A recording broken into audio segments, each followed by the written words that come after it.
sendo o penúltimo evangelho desse ano, já que na semana que vem a gente encerra as nossas atividades para esse ano, voltando só na segunda semana de janeiro. Então esse é o nosso penúltimo evangelho. Nós vamos fazer um estudo sobre o tema O Capacete. Parece ser um título bastante estranho para a proposta do nosso trabalho, mas a ideia transmitida por Paulo de Tarso na sua época tinha como referência a realidade daquelas pessoas que viviam naquele local. Então a gente lembra ali que Paulo vivia numa época em que o Império Romano era dominante nas várias regiões por onde ele realizava o seu trabalho de divulgação da doutrina cristã. E aí então ele lembrava que contra forças negativas, contra forças destrutivas, se fazia necessário a utilização de uma força oposta, uma força do bem. E para isso os exércitos, os soldados, eram ali a referência que eles tinham. Então lembra que normalmente era sempre comum utilizar aquela referência, o Senhor dos Exércitos, quando se referia à legião de cristãos, ou mesmo dos judeus, dos hebreus daquela época. Então o Senhor dos Exércitos, o exército do bem, um soldado de Cristo, né? E assim são essas expressões que eram utilizadas. E aí então Paulo, numa das suas orientações em Éfeso, uma região da Grécia, e os Efésios, uma comunidade de cristãos que ali tinha sido fundada, ele fazia então transmitia uma orientação falando dos compromissos que todo bom cristão, ou aquele que se convertia para aquela nova doutrina, precisava realizar. E ele começava a traçar ali orientações a respeito dos relacionamentos entre filhos e pais e filhos, entre esposas e esposos, entre servos e senhores e vice-versa. E dizia também que o assédio das forças do mal era aquilo que poderia destruir uma pessoa, não a destruição física, mas a destruição espiritual. E também falando que era necessário que nós nos protegêssemos contra essas forças.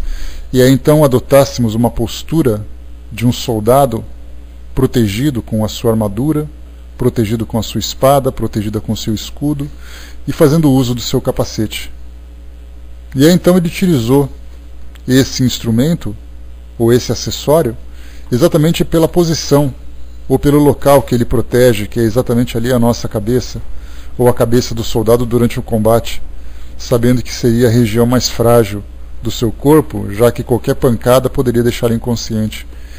E Paulo trouxe para nós aqui uma referência de um capacete que protegesse a nossa mente, não necessariamente o nosso crânio, mas a nossa mente, os nossos pensamentos, as nossas ideias, que poderiam ser facilmente influenciadas por forças inferiores, como acontece hoje com bastante frequência em todas as áreas da nossa vivência, onde nós temos ali aqueles que sempre desejam uma influência negativa, desejam destruir aquilo que que foi construído, sempre primando pela realização das suas próprias intenções, demonstrando ali um grande egoísmo. Então, estudando na nossa doutrina, nós temos as influências espirituais, as influências mentais, as influências magnéticas, que normalmente afetam o nosso corpo, gerando algum tipo de desconforto, algum tipo de sofrimento físico, digamos assim, mas de um modo muito mais grave, de um modo muito mais problemático, é exatamente a influência mental, que nos provoca ali desânimos, nos provoca temores, nos traz desequilíbrios emocionais, desequilíbrios psíquicos. Mas o mais grave de tudo isso é quando eles nos induzem a ideias contrárias, a ideias que nos desviam do caminho a que nós nos propusemos a seguir. Eu e a Vaninha fazíamos o nosso estudo, sempre antes de começarmos aqui o nosso trabalho, fazemos ali uma reunião nossa, e hoje fizemos um estudo interessante. O bacana é que esses temas que nós estudamos sempre se complementam daquilo que nós fazemos separadamente daquilo que chega para nós aqui no nosso grupo. E aí então aqui nessa nossa reunião falava sobre o caminho que nós traçamos para atingir a elevação espiritual. Então nós chegamos com uma programação reencarnatória, onde nós vamos nos submeter a uma série de desafios, a uma série de exercícios, para podermos alcançar um crescimento interior, um crescimento espiritual, para sairmos dessa faixa inferior de sofrimento, de equívocos. E aí então, na história narrada por Jesus aos seus discípulos, ele comentava sobre a importância de nós focarmos aquele destino e seguirmos em frente com perseverança, com confiança, com determinação, apesar das distrações e apesar de todas as dificuldades que nós enfrentamos no caminho. Seria mais ou menos fazendo uma analogia em que nós nos encontramos numa embarcação, no meio de um oceano, e de repente lá no horizonte, a uma certa distância, nós vislumbramos um farol que fica ali girando, mostrando para nós aquela direção. E aí então nós direcionamos a proa do nosso barco e seguimos ali, ou remando pela força do vento, ou pela força motora, seja lá como for, e a gente vai naquela direção. Só que ali no meio do caminho a gente enfrenta algumas vezes tempestades, ondas fortes, ventos contrários, mas a gente sempre procura, através do nosso esforço, através do exercício das habilidades que a gente vai desenvolvendo, prumando sempre o barco naquela direção, porque a gente quer chegar naquele local. E aqui então, no nosso caso, dentro dessa proposta existencial que nós temos hoje, a ideia é sempre a mesma. Nós viemos aqui para crescer. Nós viemos aqui para alcançar os mundos mais elevados. Nós viemos aqui para nos transformarmos naqueles que nós vemos, que nós observamos ou que nós temos como referência de espíritos mais elevados, de espíritos mais sábios. Essa é uma proposta que nós fazemos, todos nós, sem exceção aqui no nosso planeta, independente das nossas crenças, independente da religião, independente da fé, seja lá como for, vem aqui com essa proposta de vir, aprender, reformar, consertar, construir e retornar depois com um currículo preenchido com pequenas conquistas, ou médias conquistas, ou mesmo grandes conquistas, para aqueles que são os mais capazes, que infelizmente são os mais raros. Então nós viemos para cá com essa proposta. Aí alguns escolhem alguns caminhos religiosos que trazem ali alguns ensinamentos, que trazem ali métodos de crescimento, e aí então, seguindo esses ensinamentos, ele vai em direção ao céu, em direção à salvação, em direção ao paraíso, em direção aos planos superiores, cada um com a sua denominação, mas todos com o mesmo objetivo. Vem aqui para aprender, se transformar num ser melhor e crescer. Para nós, das diversas religiões, que temos uma consciência dessa proposta, que nós viemos aqui, não apenas para esperar que a sorte nos conduza para determinado local, mas principalmente que a gente venha através dos nossos esforços, através do desenvolvimento dos nossos conhecimentos, através do desenvolvimento dos nossos valores, a gente se esforça e foca mesmo, olha, eu vim aqui para poder de fato me transformar num ser diferente. Eu não vim aqui para desfrutar simplesmente os prazeres do mundo, eu não vim aqui para poder enfrentar dificuldades, eu vim aqui para crescer. Essa é a minha vontade, essa é a minha proposta de vida. Só que nós fazemos isso, embora com a intenção, sem tanta convicção. Porque da mesma forma que aquele barco tem que percorrer aquele trajeto, enfrentando aquelas ondas, aqueles ventos contrários e as intempéries do caminho, nós também enfrentamos dificuldades na nossa jornada no dia a dia. E aí então enfrentamos dificuldades nos nossos relacionamentos, dificuldades no desenvolvimento de nossas vidas profissionais, acadêmicas, temos dificuldades outras que afetam o nosso corpo físico, nos trazendo algumas vezes dificuldades significativas, de doenças, de desconfortos, e essas dificuldades que surgem no caminho muitas vezes nos distraem. Então eu sei que eu tenho que seguir para ali, mas quando surge um problema eu paro. Muitas vezes me revolto, muitas vezes reclamo, muitas vezes desanimo, me esqueço que aquele farol continua aceso naquela direção. E eu preciso seguir para lá. Então não que a gente, quando foque aquele local, a gente vai simplesmente caminhar sem dificuldade. Não é isso. A gente vai enfrentar as dificuldades, só que nós temos que enfrentar dificuldades sem perder aquela referência. A gente está ali com as nossas mãos resolvendo, consertando alguma coisa, resolvendo alguma coisa, mas sempre olhando ali no horizonte, sabendo que aquela luz continua apontando aquele caminho. E aí então, além dessas dificuldades que nós enfrentamos, esse é o ponto principal agora desse nosso estudo, é aquela situação em que nós nos deixamos muitas vezes nos influenciar por aqueles que não têm a mesma proposta. Eu tenho vontade, mas os outros não têm tanta vontade. E aí então, em vez dele dizer assim, olha, tudo bem, já que você tem essa vontade e eu não tenho tanto, então vá, seja feliz. A gente vê exatamente o contrário. Olha, já que eu não vou e não tenho tanta vontade e você tem, eu vou fazer de tudo para que você continue comigo. Certa vez, numa palestra, um palestrante espírita fez uma colocação interessante. Perguntaram assim para ele, mas por que os obsessores obsediam? Por que os espíritos ainda, naquela condição de ignorância, naquela condição de desequilíbrio, procuram sempre influenciar de um modo destrutivo os encarnados? E ele deu uma resposta que, claro, não é uma resposta definitiva, mas é uma ideia bastante interessante. Ele dizia assim, é porque esses espíritos não querem ficar sozinhos. Viver num mundo de sofrimento, viver num mundo de angústia, se torna menos doloroso quando você tem companhia. E aí então, como eles não conseguem se libertar, eles se sentem mais confortados quando outras pessoas estão com ele. Com os meus alunos é uma coisa interessante. Quando eu dou as minhas aulas, eles fazem provas. E aí então você pergunta, né, qual foi a sua prova, qual foi a sua nota naquela matéria? Aí ele fala, eu tirei 4. A média sendo 6, a média sendo 7. Eu tirei 4. Aí você fala, poxa vida, né? Aí ele fala assim, mas metade da sala também tirou isso. Aí ele já se sente mais confortável. Porque se ele tivesse só ele tirado 4 e os outros tivessem tirado notas maiores, significa que ele fracassou. Mas como outros alunos também tiraram notas inferiores, teve um caso de uma prova de matemática que uma aluna me falou, que ela tirou 2 na prova. Eu falei, mas foi tão ruim assim a prova? Ele falou, foi, mas a minha foi a maior nota. O resto tirou pior. Quer dizer, então se ela tirou 2 e a dela sendo maior, significa que ela se sente mais à vontade. A mesma coisa acontece também no campo moral. Olha, eu não consigo deixar de ser egoísta. Mas tem gente que é mais egoísta que eu. E aí então a gente vai se conformando com essa situação, vai se conformando com essa postura.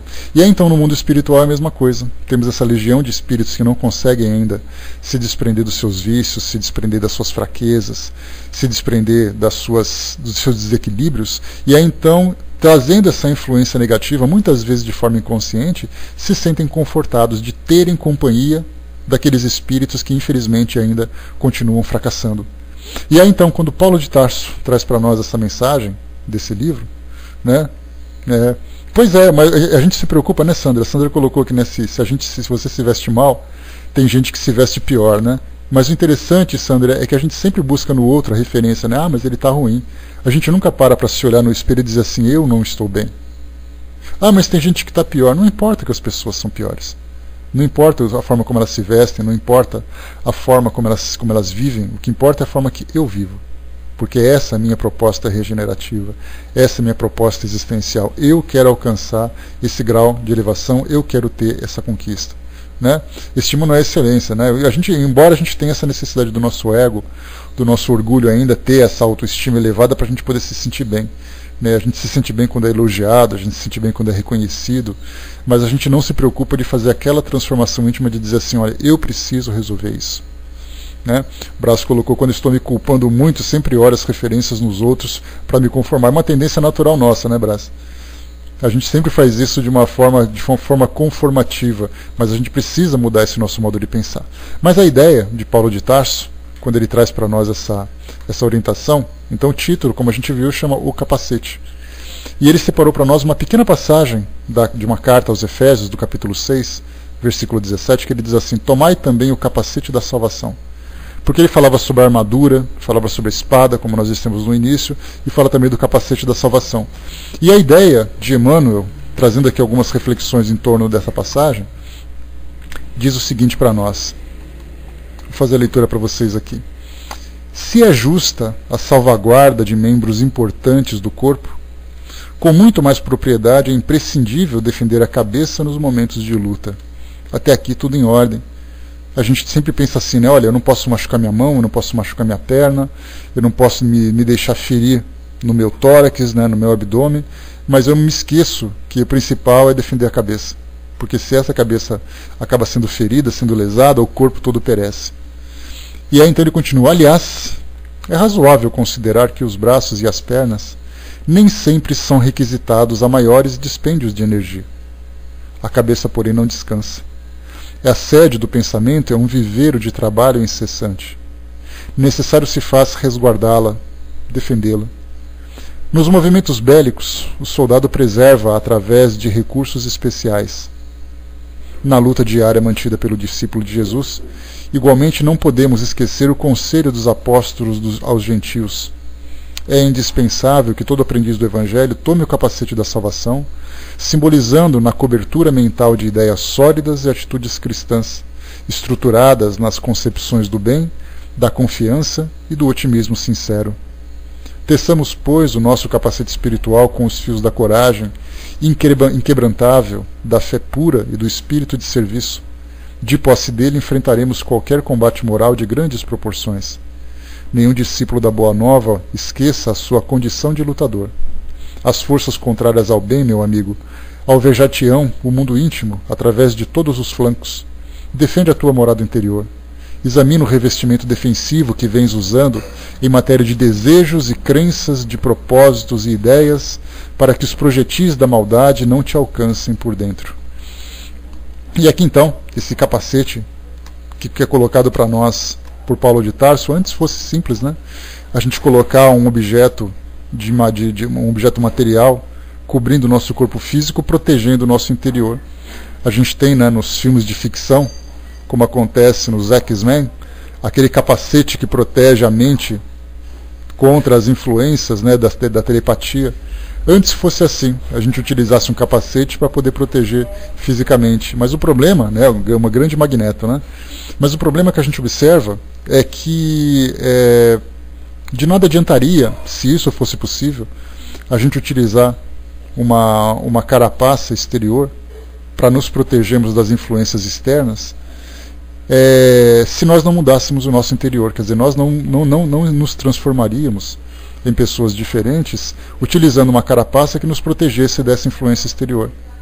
Mas exatamente o ensinamento que nós recebemos do mundo espiritual é exatamente isso, que nós vamos criando em torno de nós essa proteção a partir do momento em que nós fazemos com que de dentro de nós irradie os valores, irradie esse escudo moral que vai evitar todo tipo de influência. Emmanuel traz para nós aqui nessa última passagem alguns exemplos, né? Em matérias de desejos e crenças. Quando nós começamos a analisar quais são exatamente os nossos desejos, né? Falando sobre sintonia também, é a mesma coisa. Quais são exatamente os nossos desejos? A gente, quando fala de desejo, não fala necessariamente de desejos carnais, aqueles desejos da sensualidade. Nós falamos daquilo que nós desejamos conquistar. Desejamos uma posição, desejamos um elogio, desejamos um reconhecimento, desejamos uma propriedade, um patrimônio. E aí então nós fazemos tudo para conquistar o status, tudo isso. Fazemos tudo para conquistar, para satisfazer esse desejo. Só que, mais uma vez, isso se torna para nós uma distração, porque nós desejamos alcançar o quê? A elevação espiritual. Só que a gente se deixa levar, não, eu preciso hoje me concentrar em fazer de tudo, fazer das tripas coração, para poder conquistar aquilo que o meu desejo exige. Aí então a gente se deixa levar por essas distrações, a gente se deixa levar por essas futilidades. Não falamos de necessidades, falamos de futilidades, que normalmente é o que nos influencia negativamente. Falamos também de desejos psicológicos, desejos afetivos, que muitas vezes provoca grande sofrimento em nós. Nós temos ali um exemplo bastante claro a respeito desses desejos, quando a gente faz atendimentos fraternos, tanto em centros espíritas, tanto fora de centros espíritas. Nós percebemos que a grande maioria das dificuldades que as pessoas enfrentam diz respeito às questões afetivas. O desejo de ser feliz, o desejo de eliminar a carência, o desejo de ter uma pessoa compreensiva do lado. E aí então a gente vive tanto em função desse desejo, que se por acaso ele nasce, significa que há ali para nós uma imperfeição na nossa personalidade, no nosso caráter, que nos coloca numa condição de carência, de necessitados de auxílio. E aí então esses desejos abrem as nossas portas mentais, partindo do princípio de que ele nos provoca algum tipo de desequilíbrio. A respeito de nossas crenças, quer dizer, no que eu acredito exatamente, no que diz respeito à minha vida. Eu acredito numa religião, eu acredito num princípio, eu acredito numa condição, numa situação existencial, eu acredito naquilo que o mundo espiritual pode me oferecer. E aí, então, se eu tenho crenças equivocadas, normalmente isso vai, ou fatalmente isso vai me levar para desvios que são bastante problemáticos, desvios que são bastante danosos para esse nosso crescimento. Fala também de propósitos e ideias, quer dizer, das nossas intenções, daquilo que nós desejamos realizar. Então nós temos ali, o meu propósito é isso, então eu estabeleço objetivos na minha vida e faço de tudo para que ele seja satisfeito. Só que normalmente isso se afasta, se distancia um pouco daquilo que é o meu propósito espiritual. Os propósitos espirituais e propósitos materiais. A gente sempre dá muito valor para aquilo que é material, sem dúvida nenhuma, porque o conforto físico para nós significa o bem-estar. Significa uma felicidade relativa, embora, como nós já dissemos, né, o nosso conceito de felicidade ele é bastante equivocado. Nós confundimos conforto, confundimos alegria com felicidade, sendo que a felicidade é uma condição espiritual. Não é o relacionamento, não é uma posse, não é nada que diga respeito àquilo que nos proporciona esse conforto físico. E aí, então, nesses propósitos, a gente valoriza muito mais aquilo que para nós é importante nesse momento, porque nós temos uma característica de sermos indivíduos muito imediatistas. E pelo fato de sermos imediatistas, nós queremos as coisas agora.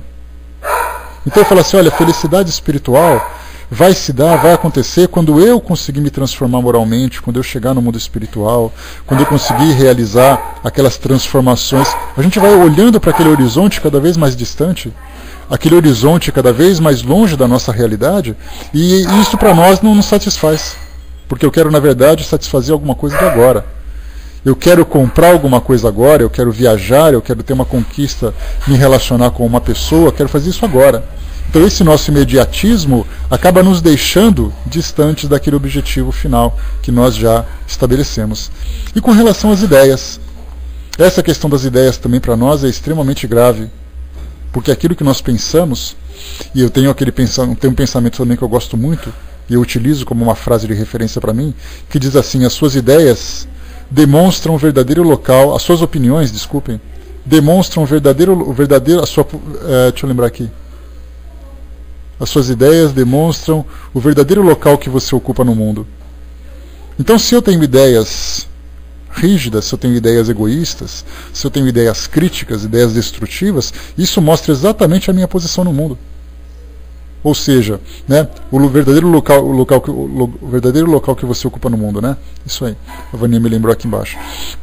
Então, se nós pudéssemos estabelecer o mundo com locais de conforto e locais de desconforto e de sofrimento, a gente vai mostrar exatamente isso pelas nossas opiniões.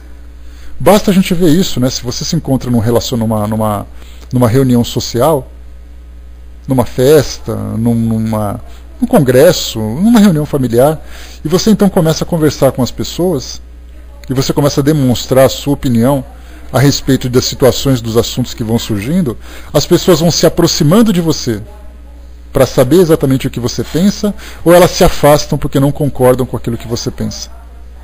E isso mostra exatamente ali, né, a qualidade das nossas ideias, é o que vai mostrar exatamente a qualidade do nosso caráter. Então, tanto desejos, crenças, propósitos e ideias são esses elementos que mostram para nós o tipo de energia mental que nós estamos gerando. E aí então, se todos esses elementos são materializados, são egoístas, são inferiores, eu me exponho a qualquer tipo de influência, atraindo inclusive aquelas mentes que são infelizmente maioria no nosso mundo hoje, as mentes imperfeitas, as mentes inferiores, que vão compartilhando e vão alimentando cada vez mais esse modo de pensar. E quando nós temos Paulo de Tarso falando para nós aqui sobre esse capacete, significa assim, que quando eu começo a modificar os meus desejos para aquilo que realmente é importante para a minha vivência, e hoje nós temos, né, bom dia pessoal que chegou, Karine e Nininha, e hoje nós temos ali na doutrina nos trazendo princípios cristãos, nos trazendo propostas de elevação espiritual, então eu tenho que afinizar, sintonizar os meus desejos com esse objetivo, as minhas crenças com esse objetivo, os meus propósitos e as minhas ideias com esse objetivo. Tudo isso, como diz Emmanuel, para que os projetis da maldade não te alcancem por dentro. Porque conforme quando nós damos essa abertura mental, nós vamos recebendo e atraindo aquilo que vem do exterior, nos influenciando negativamente por dentro. Ontem nós falamos sobre esoterismo e esoterismo, vocês lembram? Esoterismo com S e esoterismo com X. Esse esoterismo com X é aquilo que vai para o exterior, é aquilo que nós exteriorizamos em termos de elementos espirituais, em termos de valores. E esoterismo com S é aquilo que nós absorvemos do universo para nos fortalecer espiritualmente. E aí então nós temos exatamente isso, aquilo que eu ofereço, aquilo que eu exponho, aquilo que eu transmito para o mundo à minha volta, criando em torno de mim, dentro daquela expressão chamada psicosfera, ou seja, um campo mental à minha volta. Se campo pudesse ter cor, nós já trouxemos esse exemplo várias vezes, quando nós falamos na evangelização para crianças, para falar sobre vibrações, para falar sobre condições mentais, a melhor forma da gente ilustrar esse exemplo é falar de cores. A gente fala para a criança, olha no seu coração, imagina que ele é uma grande luz.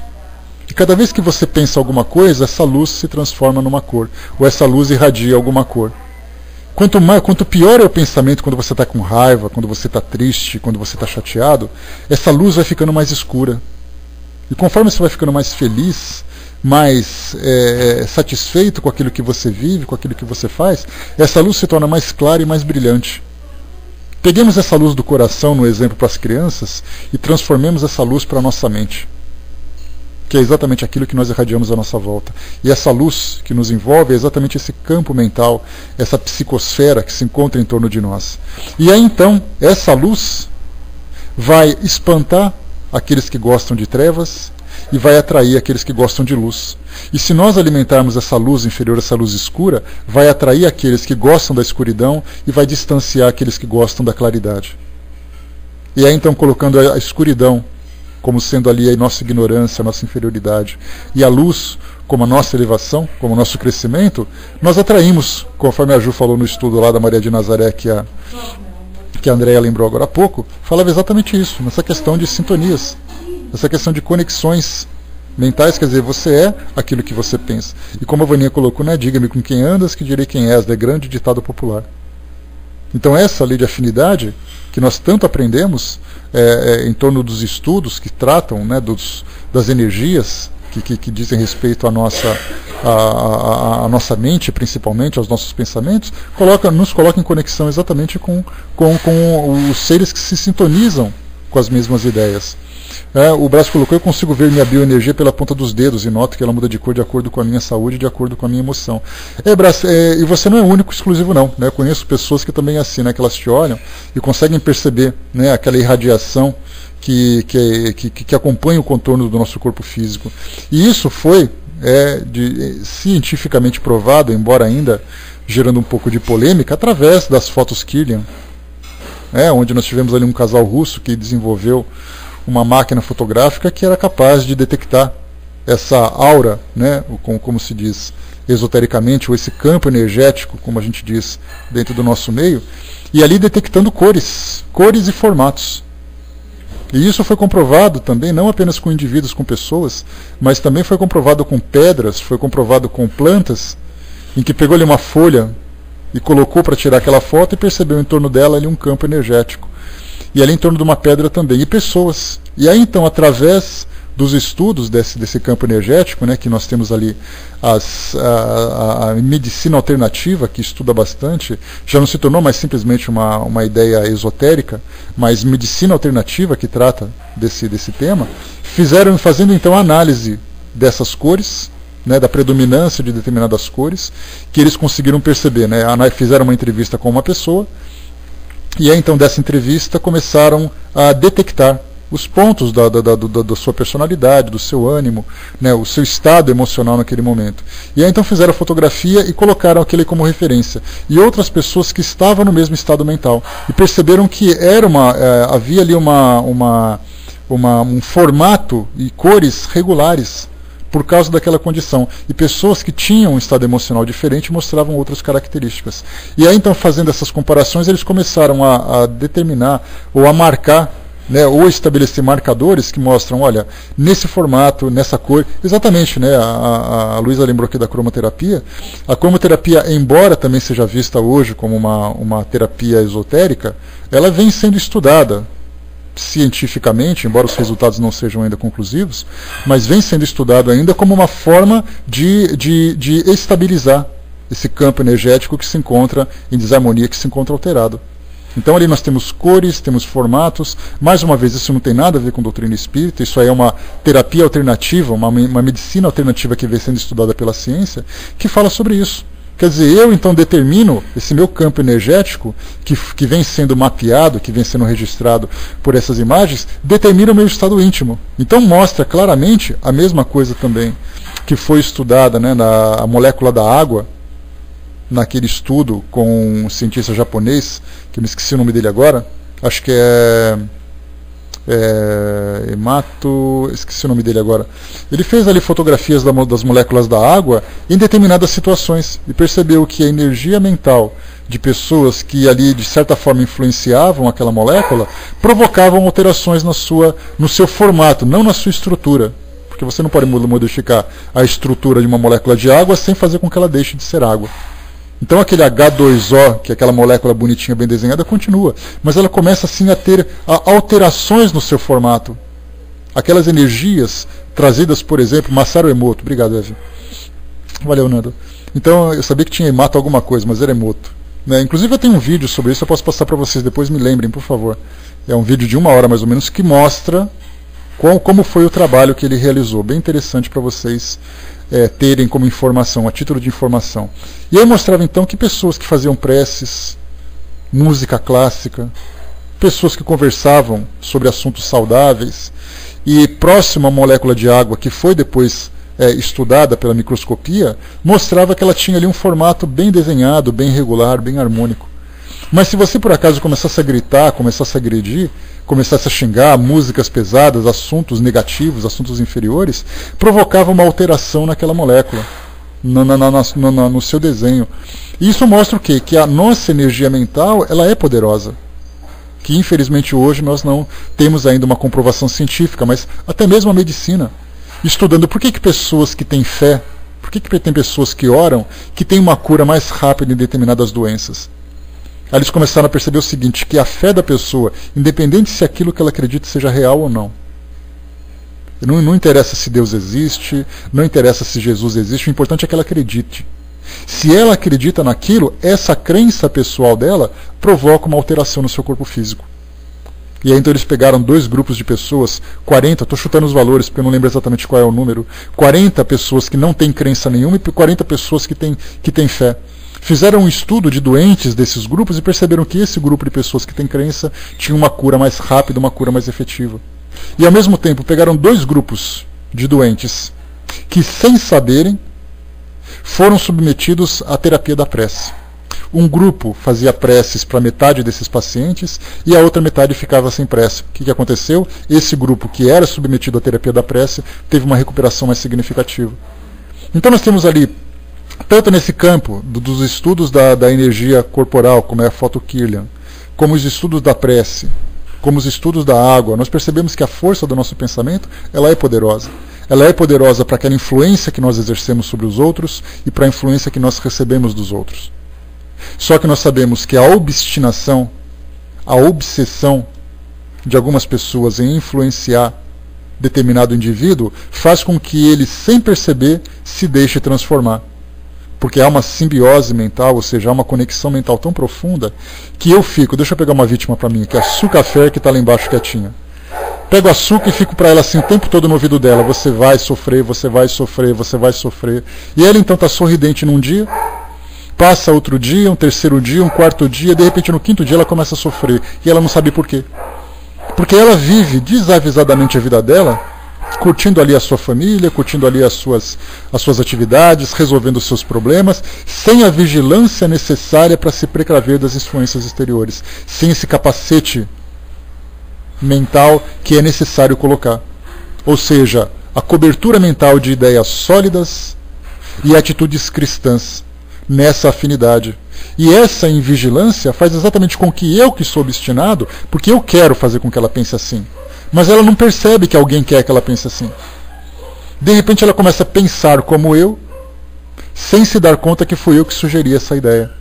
Assim acontece nos processos obsessivos, trazendo para nós depressão, trazendo para nós tristeza, trazendo para nós desânimo, trazendo para nós raiva, trazendo para nós descrença, porque não existe coisa pior para alguém do que você destruir a fé que ele tem. Para a maioria das pessoas do nosso planeta, como a gente já colocou, a religião é aquilo que determina para ela uma razão de viver. Eu vivo porque eu tenho certeza que o céu me espera, que o mundo espiritual me espera. Eu vivo confiante diante das dificuldades porque eu sei que do meu lado tem uma mão invisível me sustentando, me dando força, me dando apoio. Tira dessa pessoa a crença na existência desse mundo invisível em torno dela, que ela vai parar e vai se perguntar assim: qual é o sentido da minha vida? Eu não tenho razão nenhuma para viver, porque eu não sei de onde eu venho, eu não sei para onde eu vou, não sei se tem alguém do meu lado, simplesmente não tenho razão nenhuma para continuar vivendo. Então essas sugestões negativas surgem obstinadamente à nossa volta. E nós temos que fazer o quê? Uma reação contrária. Uma citação interessante no filme Eu Sou a Lenda, com Will Smith, ele faz um comentário sobre Bob Marley, numa das passagens, num diálogo. E ele conta a seguinte história, que Bob Marley ia fazer ali um show, e de repente, pela sua mensagem de paz que ele transmitia nas suas músicas, alguém o alvejou. Ele levou ali um tiro, 2 tiros, não me recordo exatamente. E aí então, no dia seguinte ele teria um show. E ele foi e compareceu nesse show. E aí então, comparecendo, as pessoas perguntaram: mas escuta, você se feriu ontem, você quase morreu, o que você está fazendo aqui hoje? Ele falou assim: se as pessoas más não tiram folga, por que eu devo tirar? Elas não desistem, elas são incansáveis. Eu também tenho que ser incansável. Eu também tenho que ser perseverante. Eu tenho que ser obstinado nesse meu propósito de levar paz para as pessoas. Isso aconteceu com os grandes ícones da humanidade que trouxeram uma mensagem de elevação espiritual, que eles tiveram que não apenas transmitir aquilo que eles sabiam, mas lutar contra aqueles que não queriam que ele transmitisse. Aqueles que não concordavam, aqueles que criticavam e faziam tudo mais. Então, na verdade, a nossa proposta existencial de crescimento é nadar o tempo todo contra a maré. Porque a maré não está a nosso favor, ela está contra. Aqui no mundo físico. Embora no mundo espiritual nós tenhamos todos os estímulos para nadar em direção à origem, né, ou ao destino que nós estabelecemos. Por isso, então, essa perseverança da nossa parte. Eu tenho que estudar o tempo todo, eu tenho que entender o tempo todo, eu tenho que me esforçar para modificar características da minha personalidade o tempo todo. Como se não bastasse isso, que já é uma situação bastante difícil, ainda preciso lutar contra aqueles que torcem contra. Aqueles que querem a minha dificuldade. Aqueles que querem ver o meu fracasso. Aqueles que querem rir das minhas quedas e querem a minha companhia do lado dos seus próprios fracassos. Então, isso é mais importante para nós. Estabelecermos, então, essa meta, esse objetivo de vida que nós temos, essa filosofia que nós abraçamos. Uma filosofia de vida que nos leva a um crescimento espiritual, que nos leva ao entendimento, ao esclarecimento e principalmente nos estimulando o tempo todo para esse crescimento. Temos que ter essa convicção, temos que ter essa perseverança. Do contrário, a gente vai ser simplesmente um passageiro aqui no nosso mundo, sendo joguetes. Ora você está feliz, ora você está triste, porque as influências exteriores mostram para você a posição que você deve ficar.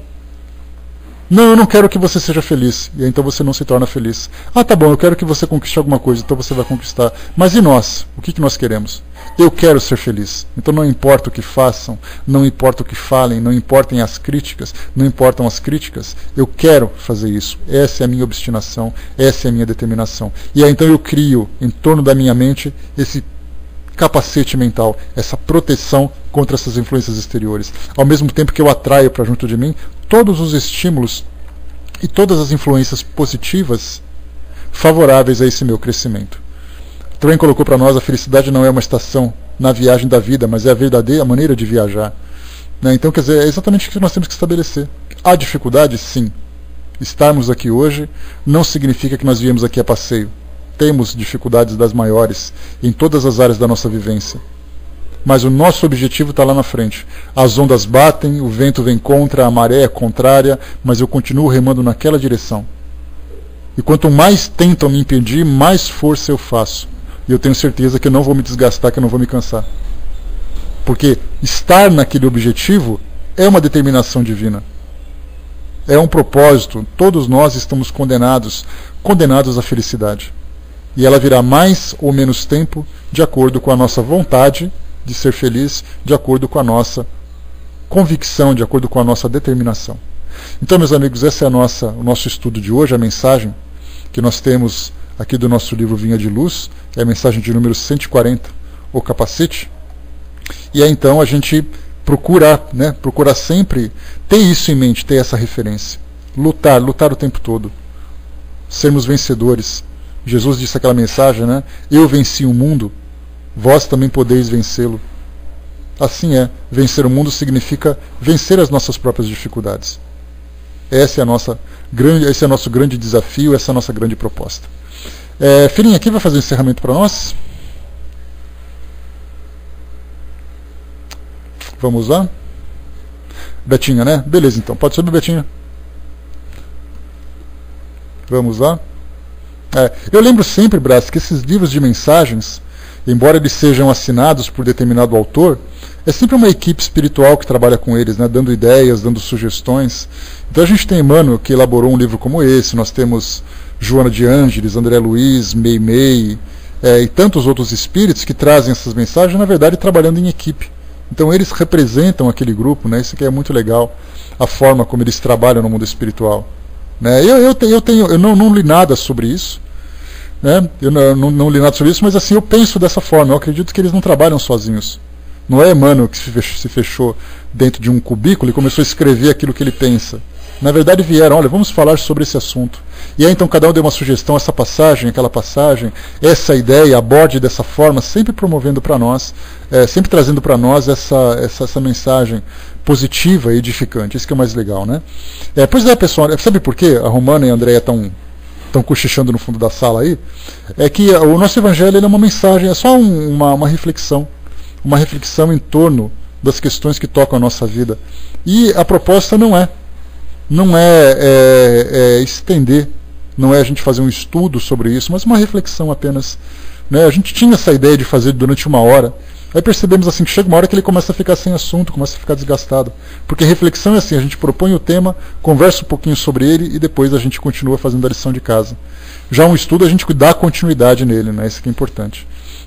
Então, fechando por aqui, eu passo para a Betinha e a gente volta em seguida para dar os recadinhos para vocês.